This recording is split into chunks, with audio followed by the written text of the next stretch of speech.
All right, so remember this funeral? It was in Detroit in 2007. Members of the NAACP gathered to symbolically bury the N-word. They called on people to stop using it in everyday speech and entertainment, but, the word did not die. And now a new leader has stepped forward, hoping to put the final nail in the coffin. He is 11-year-old Jonathan McCoy.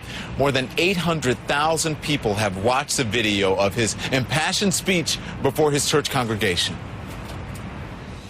Rather than obliterate this disrespectful term, we have adopted it as a cultural phrase. You've heard it. What's up, my N-word? Or maybe you said it. Get out of my face, N-word. So why have we taken this word to use it in our everyday language to communicate to or about ourselves? All right, so not only did Jonathan deliver that speech, he wrote it himself, and he joins us from the newsroom. He's back again by popular demand. Hey, it's good to see you. I saw you earlier in the week. I got to ask your opinion on this before we talk about, the N-word. You've been watching the video. You heard some of the people talking about the students, young people involved in violence in schools. What do you think about that, Jonathan? I think that it's horrific, and nobody deserves that. And there is this thing going on at Morehouse campus called the Free Zone Initiative. No N-word, no cursing, and no sagging. And I think that would help out in the African-American community. And so probably a lot of it, here's what I think you're saying. A lot of it is about respecting other people, respecting each other, and having some values, and that, young people should be taught that. It appears that you are, and that goes along with this, whole abolishing the N-word thing. Is it about self-respect and about respecting other people, Jonathan? Yes, because that was used as an antagonizing word.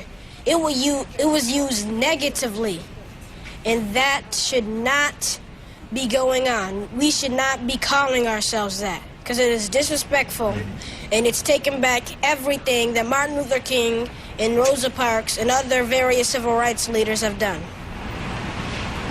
And Jonathan, I see that his earpiece has popped out, so I'm going to let you put your earpiece back in, Jonathan. So since you've been doing this, what's the response? You've gotten 800,000 hits on the internet, but what do you think? How do you think that you're making a difference in all of this?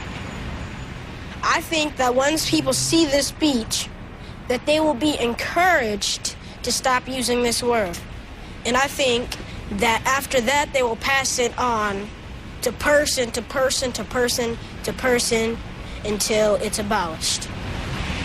Now, what about people who say, hey, you know what, let's take back that word, use it, take the stigma off. We should be using it in music, using it in poetry, using it in songs. And it's okay, there's a different way of saying it, the ER and the A, the N-word A and the N-word ER. It's a difference. We should take back that word. What do you say to them?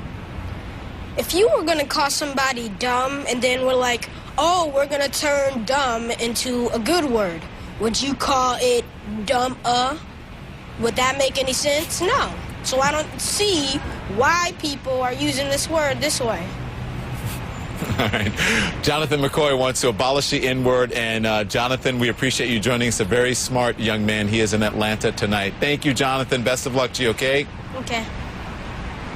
If you want to find out more about Jonathan's petition against the N-word, you can go to CNN.com/Don.